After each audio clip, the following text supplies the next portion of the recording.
నమస్కారం దేవుళ్ళు. నేను మీ మురళీకృష్ణ ఎన్ నానే గ్రేట్. మన ఛానల్ పేరు.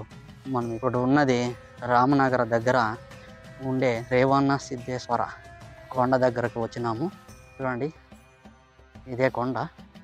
ఆ కొండకి మనము ఎక్కాలి, నిట్ట నిలువున ఎక్కాలి. ఇది కొండకి ఇంత బండ, ఒకే బండలోని దేవస్థానం ఉండేది.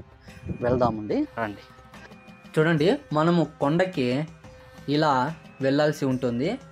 చాలా ఈ కొండ వాటవాలంగా ఉంటుంది. చాలా అంటే వాటవాలం అంటే తెలుగులో అది పదము, ఈ ఇంగ్లీష్లో చెప్పాలంటే స్లోప్గా ఉంటుంది ఈ కొండ. అలాగే ఎక్కాలి కొండని.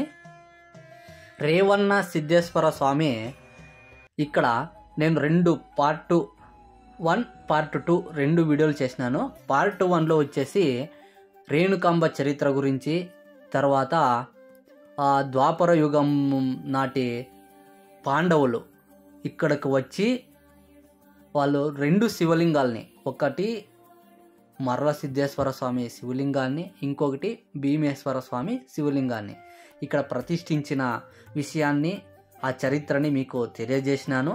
ఇప్పుడు మనం తెలుసుకోవాల్సిన చరిత్ర ఏమిటంటే రేవణ సిద్ధేశ్వర స్వామి చరిత్ర గురించి మనము తెలుసుకుందామండి. ఈ కొండని ఎక్కుతూ మనము తెలుసుకుందామండి. రేవణ సిద్ధేశ్వర స్వామి తెలంగాణలోనే కొలనుపాక అనే గ్రామంలో సోమేశ్వర స్వామి దేవస్థానం ఉందంట. ఆ సోమేశ్వర స్వామి దేవస్థానంలో ఉద్భవించిన రేవణ సిద్ధేశ్వర స్వామి అక్కడ నుండి ఇక్కడ లోక సంచారం చేస్తూ ఈ జాగా అంటే ఈ స్థలానికి వస్తాడంట. 800 సంవత్సరాల కిందట ఇక్కడికి వచ్చి కొండపైనికి వెళ్ళి తపస్సు చేస్తాడంట. మనం ఆ విషయాన్ని మనం తెలుసుకుందామండి. ఈశ్వరునికి 5 ముఖాలు ఉన్నాయి. ఆ 5 ముఖాలు ఏమిటంటే 1 సజ్జోజాత, 2 వామదేవ, 3 అఘోర, 4 ఈశన, 5 సత్పురుష అని 5 ముఖాలు. ఈ రేవణ సిద్ధేశ్వర స్వామి సజ్జోజాత ముఖం ద్వారా ఉద్భవించినాడని చెబుతారు. చూడండి, కొండపైనికి వెళ్తూ వెళ్తూ మనము ఈ వీడియో చేస్తున్నాము. చూడండి ఎలా ఉంది ప్రకృతి, చాలా అందంగా ఉంది. చూడండి చూడండి ఎలా ఉంది. కొండ అంతాను ఒకే బండ పైన ఉండేది.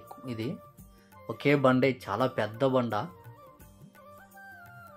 చూడండి ఎలా ఎక్కాలి.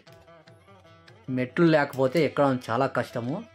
తర్వాత ఇక్కడ ఆ పక్క ఈ పక్క కూడా ఇనుప కడ్డీలో వేసిన దానివల్ల మనము ఎక్కడానికి కొంచెము గ్రిప్ దొరుకుతుంది, లేదంటే ఎక్కడానికి చాలా కష్టమవుతుంది. రేవణ సిద్ధేశ్వర స్వామి ఇక్కడ తపస్సు చేస్తున్న సమయంలో ఒక ఉడుము రేవణ సిద్ధేశ్వర స్వామి తపస్సు చేస్తున్న స్థలానికి వస్తుందంట. వేటగాడు తరుముకుంటూ వస్తాడంట వేటాడడానికి. అప్పుడు ఆ ఉడుము వెళ్ళి రేవణ సిద్ధేశ్వర స్వామి దగ్గరకు వెళ్ళి నన్ను కాపాడండి స్వామి అని వేడుకుంటుందంట. అప్పుడు రేవణ సిద్ధేశ్వర స్వామి నీకు ఏమీ అయ్యలేదు, నేను ఉండానని అభయం ఇస్తాడంట. అప్పుడు వేటగాడు ఆ సమయానికి అక్కడికి వెళ్ళినప్పుడు నువ్వు ప్రాణహాని చేయడం తప్పు అని ఆ వేటగానికి హితబోధ చేస్తాడంట. అందువల్ల రేవణ సిద్ధేశ్వర స్వామి ఆ వేటగానికి ఒక వరాన్ని ఇస్తాడంట. నువ్వు ఐశ్వర్యవంతుడుగా వర్ధిల్లు అని. ముందుకి మనము ఇక్కడ ఉన్న దేవస్థానం గురించి చెప్పుకొని ముందుకి చరిత్ర గురించి చెప్పుకుంటూ వెళ్దామండి. ఇప్పుడు మనం చూస్తున్నాం కదా, చూడండి, ఈ శివలింగం పేరు రుద్రమునేశ్వర అని కొండపైన ఉంది. ఈ శివలింగానికి చాలా చరిత్ర ఉంది. అంటే ద్వాపర యుగం కన్నా వెనకాల ఉన్న శివలింగం ఇది. ఇక్కడ ఉద్భవించిన శివలింగము. చూడండి ప్రకృతి ఎలా ఉందో కొండపైన, చాలా అద్భుతంగా ఉంది.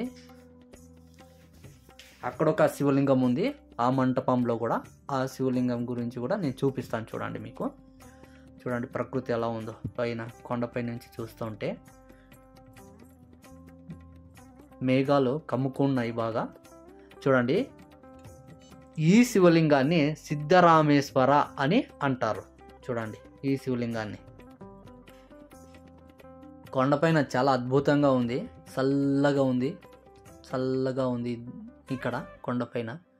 మధ్యాహ్నం చూడండి ఎలా ఉందో, వాతావరణము చాలా అనుకూలంగా ఉంది ఇక్కడ. తర్వాత మనము చరిత్ర గురించి తెలుసుకుందామండి ముందుకు పోతూ. ఆ తర్వాత ఆ వేటగానికి ఇంకో శాపం కూడా ఇస్తాడంట. ఆ శాపం ఏమిటంటే, నేను ఇక్కడ తపస్సు చేసుకుంటున్న ఈ విషయాన్ని ఎవరికైనా చెప్పితే నీ తల పగిలి నువ్వు చనిపోతావని ఒక శాపాన్ని కూడా ఇస్తాడంట రేవణ సిద్ధేశ్వర స్వామి. సరే అని అక్కడి నుండి ఆ వేటగాడు వెళ్ళిపోతాడు. వెళ్ళిన తర్వాత ఆ వేటగాడు ఐశ్వర్యవంతుడు అయిపోతాడు. చూడండి, మనం ఈ కొండని పైకెక్కి రేవణ సిద్ధేశ్వర స్వామి దేవస్థానం చూడాలంటే మళ్ళీ కిందికి దిగాల్సి ఉంటుంది. చూడండి, కొండపైన నీళ్ళు దొన అంటారు కదా, చూడండి చాలా అద్భుతంగా ఉంది. చూడండి, దిగాలంటే ఇలా దిగాలి.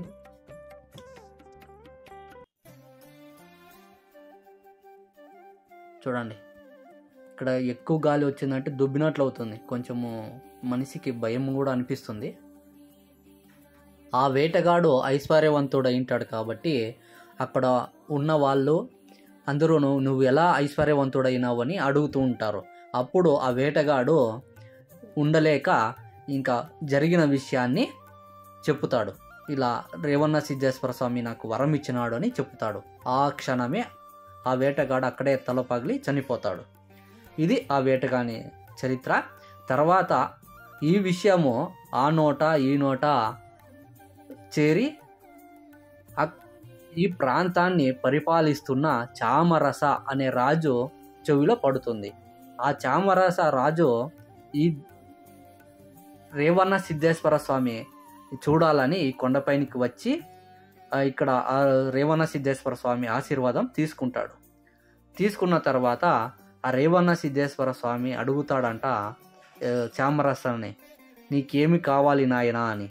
స్వామి, మీ పాదాల దగ్గర నాకు కొంచెం చోటు ఇవ్వండి అని అడుగుతాడంట ఆ చామరస.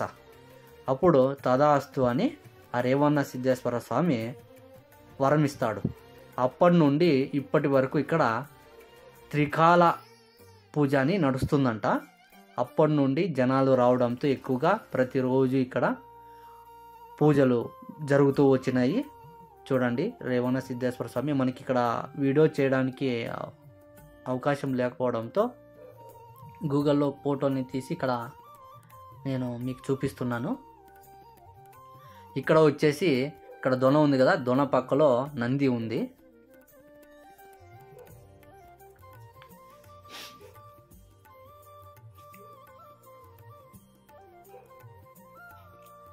చూడండి, నందీశ్వరుడు. రేవణ సిద్ధేశ్వర స్వామికి 1400 సంవత్సరాల ఆయుస్సు అంట. ఆ 1400 సంవత్సరాల ఆయుస్సులో 700 సంవత్సరాలు లోక సంచారానికై ఉపయోగిస్తారంట.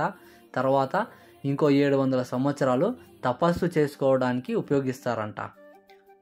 తర్వాత ఇక్కడ ఈ జనాలు ఎక్కువగా రావడంతో ఈ రేవణ సిద్ధేశ్వర స్వామి ఇక్కడున్న లింగంలో ఐక్యమైపోతాడంట, అర్ధభాగము.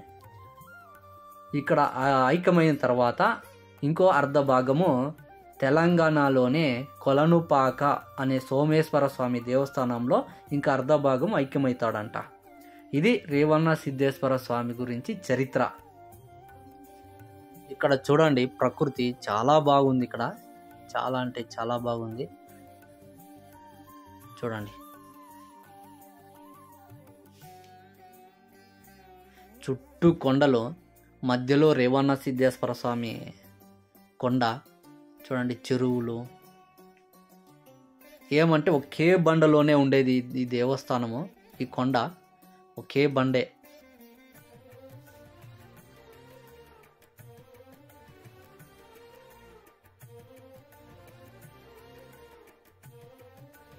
మన ఛానల్ని ఎవరైతే సబ్స్క్రైబ్ చేసుకోలేదో దయచేసి సబ్స్క్రైబ్ చేయండి, లైక్ చేయండి, షేర్ చేయండి, కామెంట్ చేయండి. మన ఛానల్ పేరు ఎన్ నాని గ్రేటు.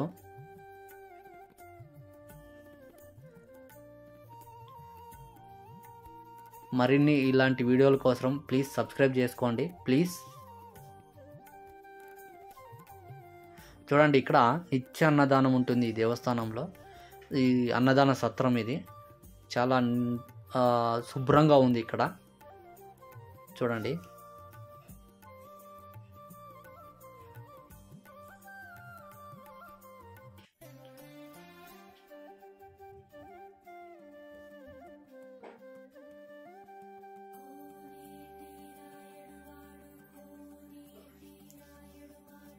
ఇదంతాను అన్నదాన సత్రము.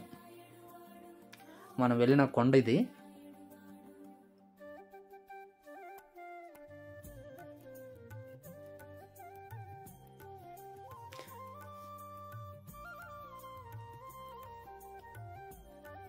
ఇంతటితో నేను వీడియో ముగిస్తున్నానండి. నమస్కారము.